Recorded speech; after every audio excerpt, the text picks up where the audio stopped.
Viewers, welcome to my channel உமாவின் கைமணம். நம்ம இன்றைக்கி பார்க்க போகிறது ஒரு கார போண்டாங்க. ஒரு 5 நிமிஷத்தில் கடகடன் ரெடி ஆகிடும். நம்ம வீட்டில் இருக்க பொருட்களை வச்சு நம்ம செஞ்சுக்கலாம். ஒரு டீ டைமில், இந்த மழை காலத்தில் ஒரு ஈவினிங் ஸ்நாக்ஸாக வந்து ஏதாவது நம்ம சாப்பிட்ணுன்னு நினச்சோம்னா இந்த போண்டா வந்து நல்லா சூப்பராக இருக்கும். அது தேங்காய் சட்னியோடு சாப்பிட்டிங்கன்னா ரொம்ப நல்லாயிருக்கும். நல்லா உள்ளுக்குள்ளையெல்லாம் நல்லங்க பாருங்கள், பொருன்னு இருக்குது, நல்லா சூப்பராக இருக்குது. நம்ம இதை எப்படி செய்கிறதுன்னு வாங்க வீடியோவில் போய் பார்க்கலாம். நம்ம இப்போ செய்ய போகிற சிம்பிளான கார போண்டாக்கு என்னென்ன பொருட்கள் காட்டுறேங்க. இது வந்து ஒரு கப்பு வந்து எந்த கப் மெஷர்மெண்ட்டுக்கு எது எடுக்கிறீங்களோ அந்த கப்பில் ஒரு கப்பு வந்து கோதுமை மாவு, அரை கப்பு வந்து ரவை, இட்லி மாவு வந்து ஒரு கப் எடுத்துக்கோங்க. இது வந்து பெரிய வெங்காயம் குட்டி குட்டியாக நறுக்கி வச்சுருக்கேன். இது தேங்காய் பல்லாக நறுக்கி வச்சுருக்கு. இது வந்து 4-5 பச்சை மிளகாய் நறுக்கி வச்சுருக்கேன். இது அரை ஸ்பூன் ஜீரகம். இது மிளகு வந்து 1-2 தட்டி வச்சுருக்கேன். இது கருவேப்பிலை, கொத்தமல்லி, ஒரு துண்டு இஞ்சி வந்து சீவி வச்சுருக்கேன். இதெல்லாம் தான் மாவு. இது தேவையான பொருட்கள். நாம் இப்போ வந்து ஃபஸ்ட்டு மாவு வந்து கலக்கலாம்.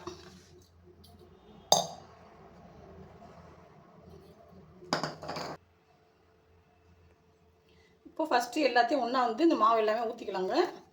இதுக்கு வந்து நம்ம வந்து சோடா போட வேண்டியதில்லை, தயிர் ஊற்ற வேண்டியதில்லை, அந்த மாதிரி எதுவுமே இல்லைங்க. வீட்டில் இருக்க பொருட்களை வச்சு ரொம்ப சிம்பிளாக இதை வந்து நம்ம செஞ்சிடலாம். டீ டைமுக்கு ஸ்நாக்ஸ் பண்ணிக்கலாம். திடீர்னு கெஸ்ட்டு யாராவது வந்துட்டாங்கன்னா கூட நம்ம வந்து உடனடியாக 10 நிமிஷத்தில் இதை ரெடி பண்ணி கொடுக்க முடியும். அதனால் வாங்க நம்மளும் வந்து இது ஒரு தடவை ட்ரை பண்ணி பார்ப்போம். நம்ம வந்து ஃபஸ்ட்டு வந்து இந்த மாவுக்கு தேவையான அளவு உப்பு போட்டுட்டு இந்த மாவை வந்து கரைச்சிக்கலாம்.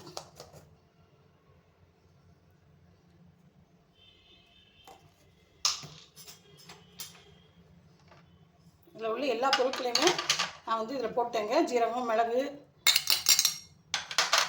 எல்லாத்தையும் போட்டேன். இப்போ நம்ம ஃபஸ்ட்டு வந்து 1 டம்ளர் தண்ணி ஊற்றி கரைச்சிக்கலாம்.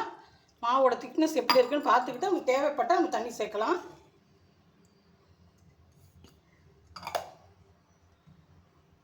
இப்போ எல்லா மாவும் போட்டிருக்கேன். ரவை, கோதுமை மாவு, இட்லி மாவு, வெங்காயம், பச்சை மிளகாய், ஜீரகம், மிளகு எல்லாம் போட்டாச்சு. நம்ம வந்து 1 டம்ளர் தண்ணி ஊற்றி கரைக்கலாம். மாவு வந்து கெட்டியாக தான் இருக்குது. நமக்கு வந்து ஊற்றுற பதத்துக்கு வேணும். அதனால் நம்ம இன்னும் ஒரு அரை டம்ளர் தண்ணி வந்து சேர்த்துக்கலாம்.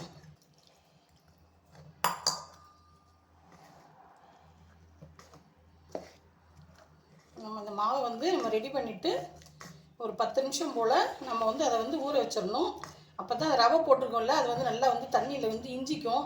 அதனால் நம்ம வந்து எடுத்து வச்சுருக்க அந்த கருவேப்பிலை, கொத்தமல்லி, இஞ்சி எல்லாத்தையும் போட்டுட்டு தேங்காயும் போட்டுட்டு நம்ம மாவை கலக்கி ஒரு தட்டு போட்டு மூடி வச்சிடலாம். 1 டம்ளர் தண்ணி வந்து இதுக்கு அளவு வந்து கரெக்டாக இருக்குங்க. இதை வந்து நான் வந்து மாவு வந்து கரைச்சி வச்சுருக்கேன். இப்போ ஒரு தட்டு போட்டு மூடிட்டு ஒரு 10 நிமிஷம் அது ஊறட்டும். அதுக்கப்புறம் நம்ம வந்து ஊற்றுவோம். அடுப்பில் வாணலி வச்சு எண்ணெய் வச்சுருக்கேங்க. எண்ணெய் காஞ்சிருச்சு. நம்ம ஒன்றா வந்து நம்ம மெதுவாக எண்ணெயில் வந்து ஊற்றலாம்.